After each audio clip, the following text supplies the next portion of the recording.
No, I don't think he'd run. You're watching Public Affairs. Berkowitz is my name, and politics is our game, and we will be doing politics this evening because we have as our guest Senator Heather Steans. She is in her first year, just completing her first year as senator in the 7th District. That is Chicago, and replaced Carol Ronan when she gave up her seat, ran in a primary, won that, and then ran in the general election, won that. And more about Heather Steans as we get into it, but right now, I think what people are asking, Heather Steans, is it really the case that there's a $12 billion deficit for the state of Illinois? There is a $12 billion deficit, but we do have dollars coming in from the federal stimulus, about $4 billion, which will reduce that in the next, in this current operating year. Brings it down to more like $7.5 billion budget deficit. Well, let's Still back a very up. Big number. So for this year, the fiscal year in Illinois ends 08-09, so it ends in June, right? Correct. That deficit is about $4 billion, right? But before we get to the stimulus and what we do about it, as we speak here, and we're taping the show on April 19th, as we speak on April 19th, you're going back into session on Tuesday, right? That's correct. Tuesday the 21st of April. As you go back into the session, what is the deficit for 08-09 for the state of Illinois? Well, really, the calculations that we've been seeing really are combining the 08-09 and the 10 budget. So that's a two-year thing. Because we've got to solve both of these problems. So that's $12 billion Correct. For 2 years. Correct. But let's not break really it up much into of 1 year. This year right now. But what is it for this year, 08-09? 08-09, gosh. 4 billion, would you say? No, probably not quite that much. It's more like 3 2 billion? or 3 billion. 2 or 3 billion? Correct. Okay. So is it the case that something has to be done so you can close the books on January 30th and balance the budget? Or can you just let it go? And what does that mean to let it go? I don't think, well, one of the things we have been doing is we are doing everything we can to draw down as much of the federal stimulus into this year as possible so that we can try to close the books. So you think you might be able to get $2 to $3 billion of federal stimulus money into this year's budget? Moving that up. We passed a new hospital assessment plan to be able to get more federal matching dollars into this year, and we've been passing other plan so that as long as we bring down our backlog of bills that we're paying, they've been at like 90 days, maybe even more, down to 30 days. We can be pulling down as much federal match as we want, as we can from the Medicaid matching program, the FMAP per se. So if we do that, we think we can be closing that gap for this year and bringing it down to about the $7.5 billion deficit. Now, we're talking about for 09-10. For 010 at that point. Well, before you get to that, Senator Brady, you know Senator Brady? Yes. Bill Brady? Yes. Running for governor? Correct. Republican? Yes. You know that guy? I have, yes. You get along? You said he used to play poker with Obama. Has he invited you to any poker games? No, I've not played poker. I'm not much of a poker player. You're not one of the guys down there? No. One of the women? One of the something? But there are 13 women senators of the 59. Not enough, but... Is that enough for a poker game, I think? You could have your own poker game. Or would that be discriminatory? You think should we have co-ed poker games in Springfield or, you know? What? Well, I think Look, they might invite us. This is the show that asks the hard questions. That's important. No, but okay, so seriously, Brady said, I think he said just a few weeks ago when he was here, that you probably wouldn't close the deficit for this year completely, and you probably have to use short-term borrowing to close it. So he's probably right on that. I think that's probably accurate. But you're saying you could get down to $1 billion or less before you borrow. Correct. Okay. By getting stimulus. Correct. Funds. And will those be in education or other areas or in healthcare? A lot of it's in healthcare area. And there also are, there were program areas that they have asked across the board cuts and not spending everything that was appropriated by the state agencies. So that's also helping to bring down that deficit. Well, the current governor, Pat Quinn, has proposed, I think for this year, $500 million in spending cuts, $800 million for next year. That $500 million is just a proposal. It hasn't been passed yet. Has it advanced at all in terms of legislation? Not in terms of legislation at this point. So that's all something that may happen. Okay, so that happens, say it closes out, come back to this year's budget. But as you go to 09-10, would you say right now, projecting forward for that period, it's a $7.5 billion deficit? It's in that order, so it's significant. And how much would you expect to get in stimulus funds to close that budget?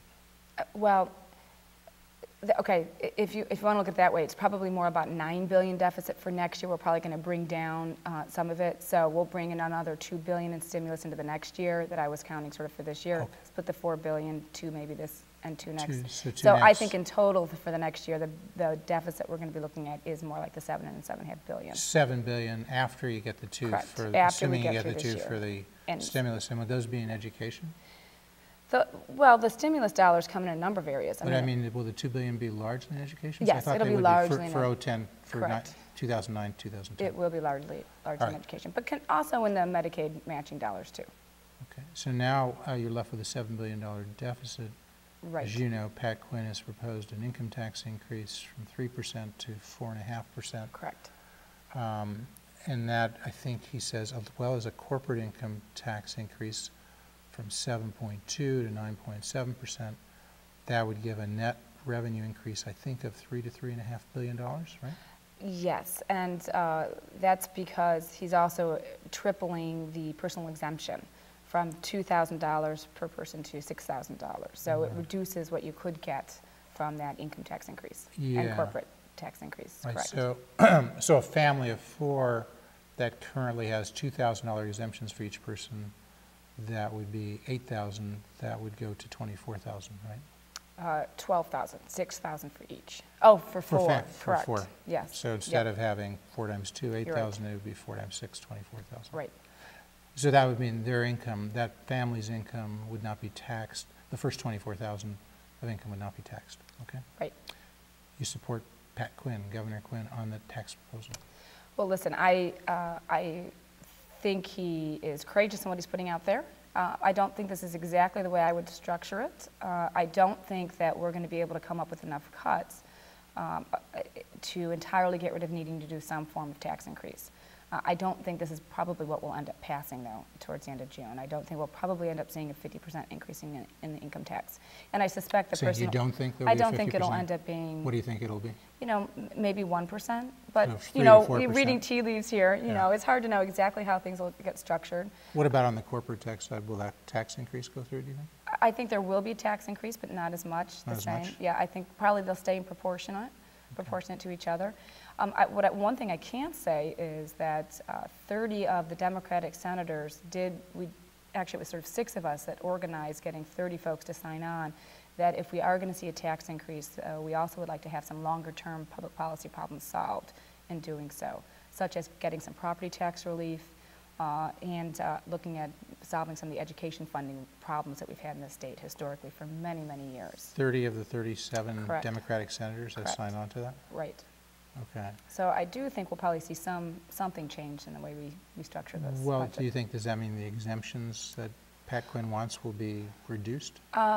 Yes, and or more targeted towards needy families. I mean, this can apply to everybody.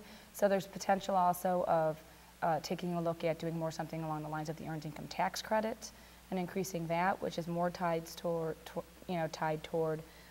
income requirements, and or maybe doing something more along the lines of a property tax credit instead of increasing the personal exemption to the same extent, because we've had such high property taxes in the state, and that's been an ongoing challenge as well. So at the end of the day, with that proposal, what do you think the net increase in revenue would be for the state from the income tax that unfolds from this with the various changes you've been discussing? What's the bottom line, as they like to say? You know, probably around the $4 billion So the mark. same thing, but lower Structured increase, differently, and lower more- increase, and then more targeted, as you say. Right. Targeted against more people with higher incomes, although you're prohibited by the by the Illinois Constitution from making it into an explicit progressive income tax. That's correct. So you can have to juggle things. But so $4 billion there from the income tax, and you had a $7 billion deficit to work with. Right. Where do you get the other $3 billion? We've guided to cuts. You know, that is something that You're going we to cut $3 do billion have to be looking instead at. of what Quinn suggested, which was $1.3 billion? Well, yeah, and we'll have to see. I mean, I do believe that there are more cuts that we can be making in terms of, particularly in the healthcare arena, looking at more managed care and some other programs. There's some areas in which we're not getting as much federal Medicaid matching dollars as we could be, that we should be exploiting more, some things like that. Managed care and Medicaid. Is the Republican group on the deficit committee led by Matt Murphy said there's something like $2 to $3 billion in Medicaid cuts alone that he could find. Does that sound right? Yes, You're they familiar did with come up that? with a report. Yeah. I am familiar with that, correct. Do you agree with me? Well, I think those will take, I'm not sure you could certainly realize all of those kind of cuts in a year. I do think there are some savings that could be found. I do believe that we've had the primary care managed system in place in the state that we could be expanding to a much greater degree and reaping more benefits from that, more savings. That has demonstrated that that program does result in savings in the healthcare, as well as getting folks more into primary care management system instead of in the operating rooms, emergency rooms, which is obviously better for the health and reduce costs. So we should be expanding that program and getting more folks into primary care. So, but Senator Murphy and his Republican allies, I guess, at this point it seems to be basically a Republican proposal, is saying instead of raising income tax, do the Medicaid cut, Medicaid reform, managed care, and I guess he's suggesting in 09-10 you can realize that. You're saying you can't. I think it That's takes the probably you and time that? to get into that. I do think it probably takes time to actually achieve all those savings, because you have, I mean, implementation, there's always startup times in these things.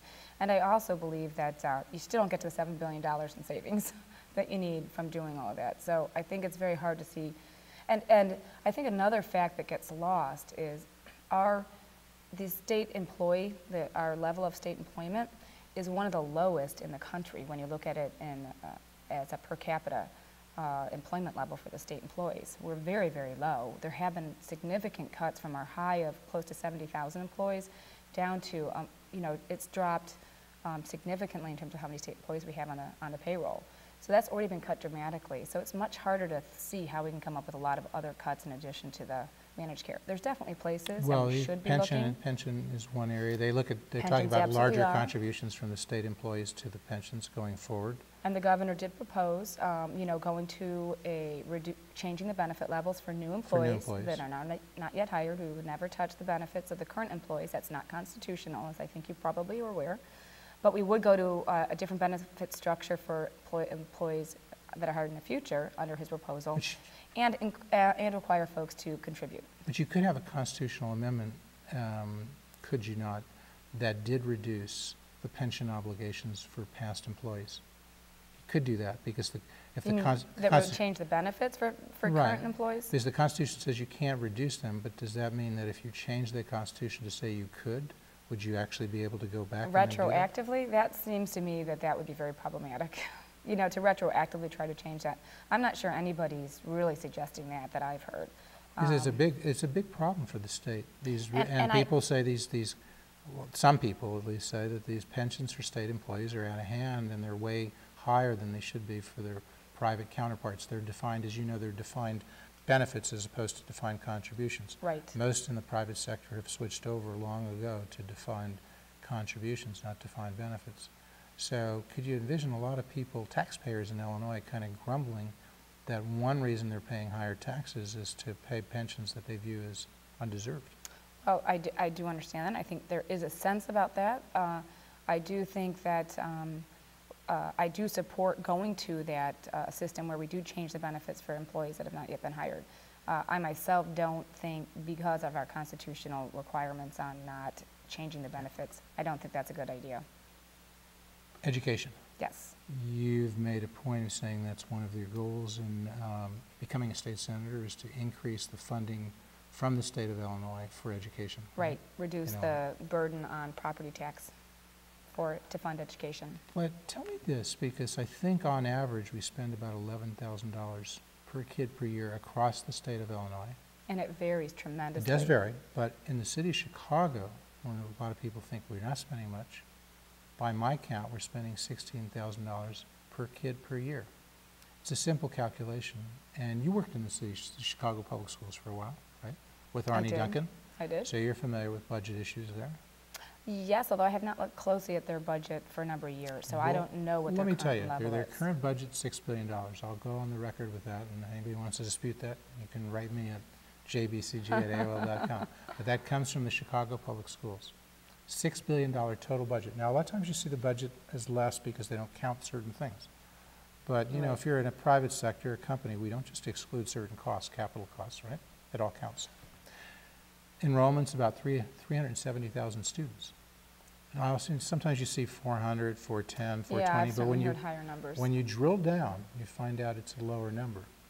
So if you divide 370,000 into $6 billion, you can do the quick math. It's going to be more than 15,000. Because if you divide 400,000, if you give them that, into $6 billion, you get 15,000 per kid. Doing it with my numbers, you get 16,000. Either way, it's a lot of spending per kid per year in the Chicago Public Schools. Agreed? Or do you think we should be spending more than 15 or 16,000 per kid? Well, listen, Even though agreed, there are suburbs where we do that. correct. And this is across all There are grades, suburbs K that are through spending 12. 17,000, 18,000 per kid, probably even more at this point Right. when I have last seen the numbers. One of the real issues, though, is the huge, you know, when there's outside entities sort of rate the various states and how fair their funding systems are. And Illinois receives an F from this organization and is one of the worst when you look at the disparity and how much per kid is spent on education by district. We have a huge, huge disparity from around $4,000 per kid to $17,000, $18,000 in But other that districts. argues for redistributing, but not necessarily spending more. It's hard to doesn't do it? when you don't want to, if you don't want to rid folks of local control, and it's really hard to do if you don't provide more of the funding from the state. If you rely, the way we do, rely so much on the property tax. Historically, we used to at least fund 50% of education statewide, of education from the state. That's dropped to only about a third right now. But where's the reform? Well, I think we do need reforms at the same time, too. Give me the top 3 reforms that you would put Okay. forward as a state senator. We need higher standards, definitely. When you look at how Illinois students are comparing based on national standards, we are definitely below national standards in most grades and most subjects, and our national performance is below most of our competitor countries. So we have got to raise standards, number one. We have got to improve preparedness of teachers, and then the supports and the mentoring and evaluation we do of teachers going on. And as a third, I would say we should be providing more freedom and flexibility to schools and how they're being able to manage themselves. You know, put good principles in there and give them more freedom to be able to manage their school the way they see fit. And underlying all of this means we need more data. We need a lot better more charter evaluation data. schools? We should lift it. I do believe we should be lifting that, or at least raising the cap. I wouldn't say lifting it altogether, Why not but we should lifting? raise the cap. Because right now, isn't it 30 for the city of Chicago? Yes. You can't have, even if And people we're are at dying to have more charter schools, and We we're should sort of raise at the that. limit there, 30 for the city of Chicago, 15 for the suburbs, 15 for the state of Illinois. I think we Excuse me, should raise 15 that. for the suburbs, 15 for downstate. Downstate, right. Right. So what should it be for the city of Chicago? If you say don't lift it, but just increase it, what should it be? That's an area you know best. If we added 15 more at this point, I think that would be good. 10 to 15. What would be the harm to additional. just lifting it and saying, why don't we let people decide? Well, Let what people the- in the Chicago Public Schools decide with their parents, with their kids, what they want? What would be the harm? Well, here's why I wouldn't want to just plain get rid of it. But I do think we should be able to do more. A piece of legislation that I'm sponsoring right now is requiring taking a look at how can we. One of the things about charter schools originally was take the learnings from them and actually put it back into the public school system. And I don't think we have been doing that yet. We have an incredible array now. Our charter schools, when you compare But whose fault is that? Well, I think we haven't been doing that. I think at When the you say state we, or you- the district. Senator Steans, with all due respect. Absolutely agree. When you say we, you're not referring to me, because I don't have anything to do with that. No, I'm. You don't have anything to do with that. Both the You state don't and have the any- districts. No, it's the Chicago Public Schools. Oh, it's the state too. And schools around the state. Correct. That are public schools that aren't learning from the charter schools. But, But you I know, the think point we're is, ready the to point do is the that now. research shows, because, you know, there are a lot of people, you know Ralph Mortieri, right? Yep, I know, Ralph. Center for Tax and Budget Yep. Accountability. He says he likes to be research-based, right? Isn't Sure. that his motto? Well, the research shows that when you have charter schools and you have voucher schools competing with public schools, when that happens, not just the people benefit from getting free choice of the charter school or a voucher school, but the public schools get better because they have to compete. But we don't have enough charter schools or voucher schools to cause that competition to occur, and therefore the result you're referring to is, well, the public schools are not mimicking these things we're learning in the charter schools and voucher Well, schools. listen, I do think we should be increasing the cap so that we can do more. But the other thing I do have legislation now to do is that I've been working with the Illinois State Board Superintendent, Chris Cook, who's an incredibly innovative and thoughtful guy. If you haven't had him on yet, you should. He's at the Illinois State Board of Education? Correct. And his position there is? He's the head of it. He's the chairman? Superintendent of the Superintendent, Illinois State okay. Board of Education. And we're looking at setting up an intervention task force to take a look at how do we better intervene at these ongoing failing schools throughout the state, and how can we at the top end give schools that are performing well more flexibility so they're not, right now the way we're set up is we regulate the inputs. Instead of just saying let's hold them accountable for results, we regulate all these inputs, and that's what ISB set up to do, the Illinois State Board of Education. Set up to regulate all these things on how we do, instead of saying, let's set high standards, hold schools accountable for the standards, and give them more flexibility on how they actually are getting to those standards. So we're sort of broken, I think, in the model that we've got. So we want to take a look at, I think in the bigger picture, is how do we switch that system? So with 30 charter schools in the city of Chicago, roughly what percentage of the students are in charter schools? Ballpark. Gosh, yeah, because they have a lot of, I would say, 5 to 10%. I think that'd be high. I think it's probably more like 2 to 3. Is it really? They have lots of It's very campuses, low. though. Yeah, but still, if you add it up, and if I'm right, Yeah, if and it's 2 I or don't 3%, really know the numbers, if it's so. 2 or 3%, and you only increase it by 50% to 45 schools, even with more campuses, at the end of the day, I don't think you're going to be up even to 10%. And yet, Arnie Duncan, no less an authority than Arnie Duncan, former superintendent of CPS, Absolutely. now Secretary of Education, he said one thing he likes so much about charter schools is the parents wanted them. And he could tell that because there were these long waiting lists. There are indeed. So isn't that the accountability? Do we need somebody else to tell us what's good? The parents are lining up. They want more charter schools, less of the public schools. That's the point. Rather than, I think the proponents would say it's a good thing that you want to raise the cap. Absolutely. But I think they would say either raise it much more so that you could potentially be talking about 20 to 30% of kids attending charter schools, or lift it completely. Do you see the line, that reasoning? If you really want to dramatically, look, kids can't wait. I mean, if they're not learning how to read, it doesn't do them a lot of good to say, oh, in 20 years we'll get this right. I mean, you're sympathetic with that argument, right? No, I understand the argument, but there's, I think we also have to figure out, you're never going to get all kids into a charter school environment. It doesn't have to Not be a gonna charter school. happen. The next argument would be just to say, why not voucher schools? Why not take that 16,000 and say to parents, if you want, go to the private school of your choice? So now you'd have charter schools, you'd have voucher schools, and you'd have public schools all competing side by side. And when you get $16,000 in terms of purchasing power, you will see many new schools start up, attracted simply by the profit motive. But if they don't perform, the schools would not get the money, and the parents would go somewhere else. That's competition. You believe in competition, right? I think, though, that there's a real danger when we try to set up a system that's outside the public school system. I'm a big fan of public school system and competition within that. What's the danger? So I'd Why is that a prefer danger? the charter school model for that reason. No, but isn't your concern with the Because, kids in the public schools you know what? rather than the public schools per se? Because there's going to always be kids whose families aren't going to be advocating for them in the same way and getting them necessarily into a voucher school or into a charter school. And we've got to make sure that we're raising the bar for all of our all of the kids in our public education system. And I think that, there's ways of doing that we have not fully been exploiting. One of the problems that we have too now is the model of the school has changed enormously over the last 50, 60 years, what we expect a school to manage. That, all the social work, all the other requirements, keeping kids safe. There are so many other expectations that we put on a school now, and we really haven't, I figured out how to resource them appropriately. My sister now, Robin Steans, who you should get on the show sometime, is now the head of Advance Illinois, which is the new education policy group that the former Governor Jim Edgar and Bill Daley are co-chairing.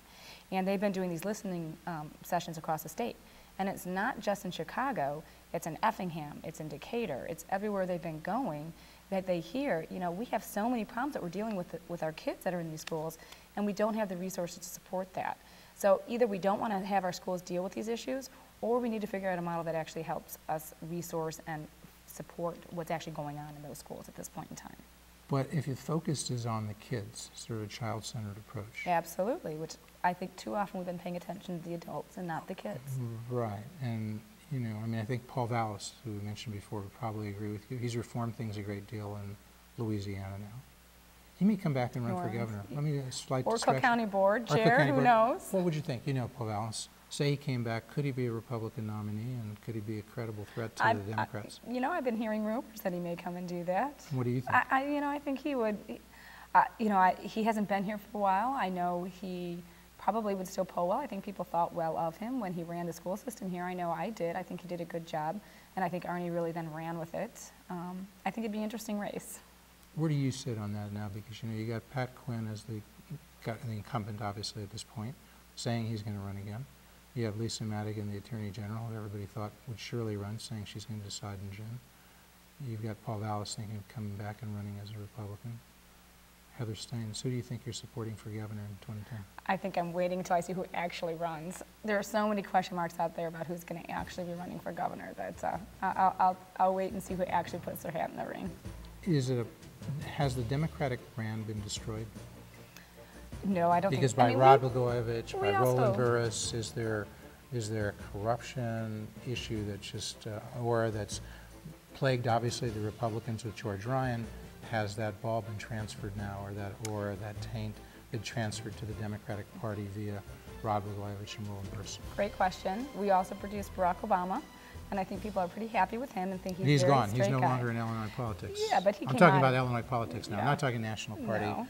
You're talking about you're going to get a guy running for, or a lady running for governor, who's got to run in a sense on that list.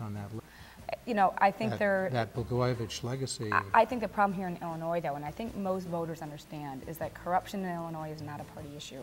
It's much bigger than any one party. I mean, and Adlai Stevenson said over 50 years ago, he's a fellow Princeton alumni, he said that, cleanliness is next to godliness, except in Illinois where it's next to impossible. 50 years ago, and sadly that still sort of very much applies. And I think we've got to be cleaning up our act. I think we need to, do campaign finance reform, setting limits, contribution limits, starting to take a look at public financing. Maybe we can start with the judiciary in that. I think we've got to do a lot more transparency, both with FOIA laws, disclosure laws for economic disclosure, lobbyist reporting. We're going to close the show on that, but I very much want to thank our guest, Senator Heather Steans, for coming here and talking about the issues. Thanks so much. We hope you'll come back. Thank you. We just scratched the surface on the budget, and we're taping this on the 19th. You'll be going back in session. Is the budget going to be wrapped up by the end of May? Everyone predicts so, yes. I believe so. And with that tax increase and the Democrats running for office for governor in 2010, whoever that is, running for your seat, are you up again in 2010? I am, yes. So you're running in the general election, others are running for state rep. You're going to run on a tax increase, and that's not going to hurt the Democrats? Well, I think hopefully they understand. Well, we'll have to see, time will tell. You're going to be running on the ethics issue? Ethics, absolutely. Campaign finance, federal style limits on how much people can contribute to their state reps, state senators, governors, so forth. I have a campaign contributions limits bill myself, and I limited the contributions to my own campaign last year before this even came out. Has it worked? Is it unfair? There's wealthy people or friends. Right now, 40 years ago, the country was changed. Remember, you've read about this, the Vietnam War and how it changed. Gene McCarthy ran for president. Right. He didn't win, but he knocked off, in a sense, LBJ. He did that because wealthy people stood up and gave him a lot of money. That was before we had the Watergate reforms. If he had to compete, as they do now, for $2,300 a person, McCarthy could have never had that effect. The country might still be in Vietnam. You see the point? I see your point. Does that concern you? Well, I think I support. We're only one of